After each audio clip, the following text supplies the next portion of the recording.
मदद कर देते हैं। जावेद भाई, आपको क्या लगा ये जो चुनाव है और इसमें बहुत महत्वपूर्ण बिहार, साथ साथ महाराष्ट्र और कर्नाटक, ये तीन राज्य बहुत ही महत्वपूर्ण है।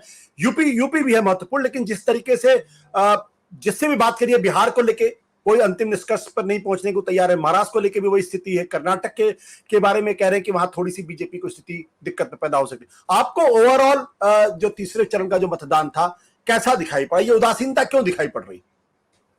देखिए, क्योंकि 93 में से 72 सीट्स बीजेपी के पास थी। अगर बीजेपी इसको होल्ड ऑन कर जाती है तो बीजेपी आराम से 270 पार 300 के लगभग होगी अपने पुराने नंबर के पार। अगर नहीं कर पाती है तो फिर दिक्कत होगी बीजेपी के लिए। लेकिन इसके पहले कि मैं इस मुद्दे पे आऊँ, मैं ये जो लालू यादव के बयान की बात है, पहली बात तो लालू यादव ने फौरन ही उसका स्पष्टीकरण चल दिया, लेकिन वो बात दूसरी है, स्पष्टीकरण कम चला, जो उनके पहले मुंह से बात निकली थी वो चला। बिल्कुल हूबहू वही बात, बल्कि उससे 4 कदम आगे जाके चंद्रबाबू नायडू ने परसों कहा था। चंद्रबाबू नायडू आजकल एनडीए के अलाए हैं। उन्होंने कहा था कि 5%, 4.5% आरक्षण मेरी सरकार मुसलमानों को देने के लिए वचनबद्ध है। हम लोग 5 लोग हैं इस पैनल में, इसमें बताइए किसी ने उसके बारे में एक लफ्ज भी सुना? उसके बाद नहीं सुना। वो हजम हो गया। हम करें तो पुण्य, दूसरा करे तो पाप। तीसरी बात, माननीय परम आदरणीय प्रधानमंत्री नरेंद्र मोदी जी ने, मैंने उनका एक इंटरव्यू देखा पे, काले रंग की स्वेटर पहने थे, सफेद शॉल, मुझे पता नहीं वो किससे कह रहे थे, लेकिन वो उदाहरण दे रहे थे आरक्षण का। उन्होंने कहा मेरे गुजरात में मेरे काल में 27 बैकवर्ड कास्ट मुस्लिम्स की जो बैकवर्ड कास्ट हैं वो आरक्षण के बेनिफिशियरीज हैं। तो अगर ये इतना बड़ा पाप है, घोर अन्याय है और हिंदुस्तानियों के साथ, तो भाई आपके कार्यकाल में क्यों हो रहा था? आपके यहाँ तो राम राज्य चल रहा था। पहली दूसरी बात ये कि चाहे वो लालू यादव हो या चंद्रबाबू नायडू हो या कोई भी हो, मुसलमानों के लिए आरक्षण या रिलीजियस बेस आरक्षण जब संविधान नहीं अलाउ करता है तो ये बात करना बिल्कुल बेमाने है। जिनको मिलना चाहिए, जो ओबीसी, जो बैकवर्ड हैं अमंग्स मुस्लिम्स, वो जो मंडल कमीशन का आरक्षण है उसके बेनिफिशरीज हैं।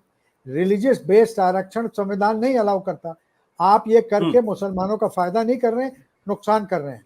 एक तो आप उनकी उम्मीद जगा देते हैं, उम्मीद पूरी नहीं होती है, निराशा होती है। दूसरा, जो बहुसंख्यक समाज है वो नाराज होता, कहता देखिए उनके तुष्टिकरण हो रहा है।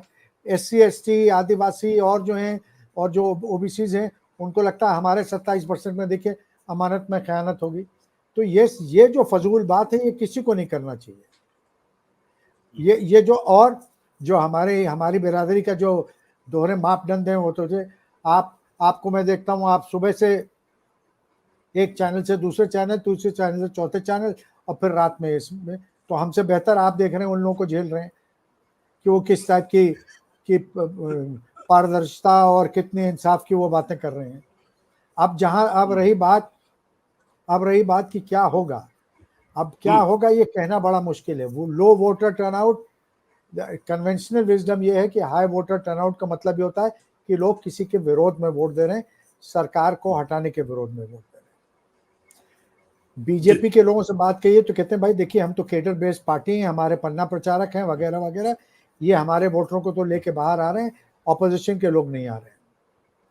ऑपोजिशन से बात की तो कहते नहीं, वे इनके वोटर्स, इनको लगता है कि 400 पार हैं तो धूप में निकलने से क्या पता। और इनके वोटर्स वो लोग भी हैं जो वसंत विहार में या वेले पार्ले में या ऐसी जगहों पे रहते हैं, और वो मर्सिडीज 500 SEL चलाते हैं। वो कहेंगे भाई कहाँ गर्मी में, इतनी गर्मी में हम जाएंगे और वहाँ आम लोगों के साथ खड़ा होगा ना जाए। तो ये बताया नहीं जा सकता कि लो वोटर टर्नआउट का क्या है, लेकिन कुछ ट्रेंड्स अवेलेबल हैं। जैसे उत्तर प्रदेश की बात कर रहे थे शीतल जी, मुझसे कहीं बेहतर उत्तर प्रदेश में जानता हूँ, लेकिन बस एक चीज में मुझे, ये फतेहपुर सीकरी को इन्होंने कहा कि ये डामाडोल है। फतेहपुर सीकरी डामाडोल नहीं है, वो जो कारगिल का फौजी है उसने पानी पिला दिया है। जैसे पाकिस्तानियों को धूल चटाई थी वैसे वहां भी वो धूल चटा देगा। जरा उसमें फिर से आप जरा अपने सूत्रों से वहां बात कर लीजिए।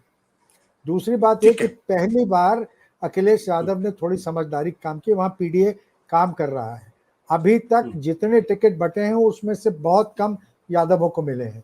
कुशवाहा, साख्य और ये पीडीए को थोड़ा सा एक्सपैंड करने की, एमवाई को और एक्सपैंड करने की कोशिश है।